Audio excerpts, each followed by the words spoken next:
domestic workers, these maids, these helpers, they are not just commodities within our households. They are also employees who are deserving of rights, who deserve to be protected by a minimum wage policy to ensure that they get what they deserve for the effort that they put in within their jobs. Right? We think that though this may come at a bit of more cost to those who hire these domestic workers, we think the assurance to their well-being as well as the human rights is much more, is a benefit that needs to be upheld. Our model is simple. First off, we will extend the current minimum wage policies which are accorded within the peninsula and the East Coast to these maids. I.e. in the peninsula, you're given 900 ringgit as a minimum wage standard. In Sabah and Sarawak, you're given an 800 ringgit minimum wage standard. We will extend it to the maids within those particular areas as per the policy given. And the reasons as to why in my speech are threefold.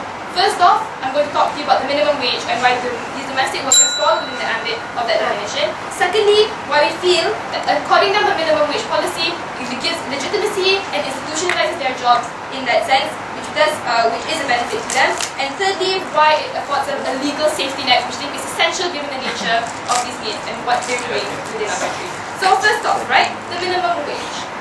The minimum wage, ladies and gentlemen, is the lowest, or what we feel attuned to market value as well as attuned to the basic standard of living. This is the amount that a person should at least earn by giving within the jobs that they have, right?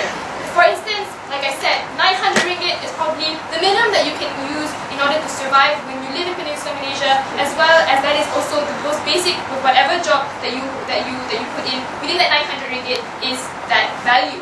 The reason for having this minimum standard is because of the reasons to avoid exploitation, to avoid that these people are being abused, that they're giving less, they're given less for what they have put in and the effort that they've given, right? We think even if you look at the definition of maids, like that they are within the ambit of the lowest common denominator that the minimum wage aims to protect. What's the reason? First off, right, look at their jobs. These maids end up working and living within our households and working 7 days a week throughout the year to ensure the well-being, whether it's taking care of the baby, or whether it's cooking your food, or taking care of your elderly. If you can tell me that these people who are so intrinsic to ensuring that your lifestyle is, as comfortable as it is, then if you agree with that, then they also deserve to be protected by at least a minimum standard of minimum standard of pay. We think, secondly, right, you also have to look at the nature of what these people do in order to come to the country, or the nature of why they took up these jobs. They came from either Indonesia, from places where they couldn't have as many opportunities, whether it's to education or whether it's to better jobs. They came here putting in an effort, whether it's to sell their land, to buy that plane ticket in order to come here and to have that job, because this is where they saw opportunity. And considering that they saw the opportunity and considering the sacrifices they've made, we think that they also have taken a risk analysis as to how much they can earn. And oftentimes, the reality is sometimes they come here for an expectance of a fee, like, okay, at least I get 900 ringgit. But the reality is they are given less. Why? Because employers see it as an opportunity, like, you're not doing as much as I thought you were, I'll pay you less. And they have no means to fight for more because they don't have that safety net, right? They don't have that bar, that minimum bar that they can stand on. They're standing on completely nothing. We think in this instance, right, it's well within the ambit of what the minimum wage fights for. They are well within the lowest common denominator and they do deserve this. But we think secondly, the reason we need to fight for a minimum wage is because of how it lends their jobs legitimacy via institutionalizing the amount of pay, right? But before I actually continue on, you have a problem, Shafiq. Should the minimum wage hurts the job opportunities of these domestic workers, are you okay with them to be with great rights but no means of economic actualization? Why would the minimum, I don't see the problem with that, right? Because the fact of the matter is, in fact, that's the most confusing of POIs, right? The fact that we're giving them what they deserve, can you tell us what's the big problem with giving them what they deserve? Because quite frankly, they stay in your homes, they clean your beds, they clean your toilet, they cook your food, they take care of your family, and leaving you as a housewife to like go out and get a job, or leaving you as a husband to be able to set a table and put your feet up, right? So don't tell me that that's a problem. So again, on the legitimacy of the job, the fact of the matter is the perspective of the nations, or more like the perspective of employers who take up these maids, many of them see them as a form of commodity, or they see them as a person in their households like, I'm hiring you, or you are the one coming out of the country to come and serve me, and therefore you should do what I tell you for the amount that I am willing to give you. And we see this perspective manifest in many cases of domestic worker abuse, so much so to the extent that it has caused a diplomatic rift between Indonesia and Malaysia. If you are ever going to only amongst employers and a widespread change of perspective, mind you, as well as perspective to the Indonesian government, or at least the governments of any of the foreign countries that provide us with needs. We have to show a tangible policy that can allow for them to get what they deserve, right? And we think that when you tell employers, this is legal, you can't escape this. You have to give at least a bare minimum of 900 ringgit. You can't give us more. You can't give them less than that. That changes the perspective that there are now legal institutions and that these maids are not just people you can outsource. They are your employers and they deserve rights. More so if you compare it to a company, right? At least in a company, a person can go like, hey, you're mistreating me. I'm going to go to HR and report you to them. What can a maid do? A maid doesn't have that, right? Especially because it's a maid. Especially if it's a maid who's not familiar with the land, because she's a foreigner, she's not a local. She's fully educated. She doesn't know where to go. At least now we can tell you, you have an assurance. They can stand on that assurance and say that at least my job is legit, right? But we think the third and final reason is the fact that it affords them a legal safety net. Because the fact of the matter is, these are the people who don't have like an opt-out clause. They can't say, I don't like my job, I want to leave because I don't have less. Because like I said at the beginning, they sacrificed a lot in order to get here because they thought that this is where their economic opportunities lie. And because of that, they don't have, because of all the sacrifices that they made, they need to be able to have a place to fight for their rights and to have their rights assured. At the moment, we haven't even signed a treaty between, I think Malaysia hasn't even signed a treaty to assure the rights of domestic workers. But we think, since we're not, as a nation, as a government, we're not willing to go to that extent, we should at least make this small step to ensure that their legal rights are preserved. Because at the moment, it's just up to the contract that is made between an agent and an employer, and for a maid who doesn't have that lack of education, that contract may not be enough of a legal stand-on for her to survive on. So on those reasons, Madam Speaker, ladies and gentlemen, that they are the lowest common denominator, we do need to give their jobs legitimacy for their own protection, and thirdly, for the legal safety net that such a policy accords, we say give them a minimum wage policy. Extend it. Thank you.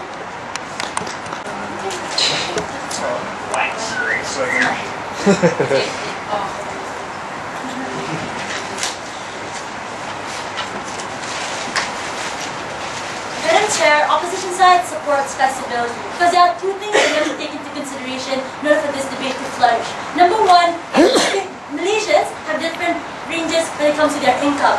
Lower income earns around 3,000 and below, then it progresses as you become a middle income and upper class. But we think this debate is mostly about people who are in the lower income group, who wants to progress with the middle income group, and people within the middle income group. But second of all, you have to acknowledge that domestic workers offers different services, and depending on your services, it will determine how much you get paid. And we think the idea of an agreement between the employer and the employee and the agent who's also involved in the equation is sufficient to protect the domestic workers in status quo. We don't think this policy needs to be extended. Because our stance is simple. Minimum wages harms job opportunities for domestic workers and also deprive Malaysians of the helpers that we need in order for us to progress. Before I move on to my substantives, right, let me look at what came from Sarah. Because we think there was very limited stuff. There was mainly two things. Number one, why they deserve a minimum wage, and number two, how do we best protect them? Let's look at the first idea. Why do they deserve a minimum wage? Because according to her, they fulfill, they make our lives more comfortable. Number one, our response is this. We told you that we're already paying them in accordance with the services that they give us. If we have 5 children, then they can demand more payment from the employer. But if you're only there to clean and to cook and does not have any children to care of, that's why certain domestic workers are only paid 300 ringgit to live within your households. So this range of services and type of payment is flexible, so it accommodates it. So we think they deserve that. But if your only yardstick is comfort, comfort is very subjective, Mr. Speaker, sir, and how a domestic worker can make your life more comfortable should also be dependent on their services, and this will also should correlate with the payment that we give them. 900 bucks is too much for someone who only cleans the house and cooks very status quo. That person will still make 500 ringgit, for example, but it's in accordance with their services. Now, second of all, what was their burden of proof? They want to make the lives of domestic workers more safe. They have safety nets so they can leave. First of all, those things are taken care of within status quo. This is what logical flaw that came from Sarah's speech. Minimum wage means people will not be abused. That is a very big leap for you to make, and you must explain it if that's what you achieve to aim. Because we told you, number one, they can see that domestic workers are already treated as commodities.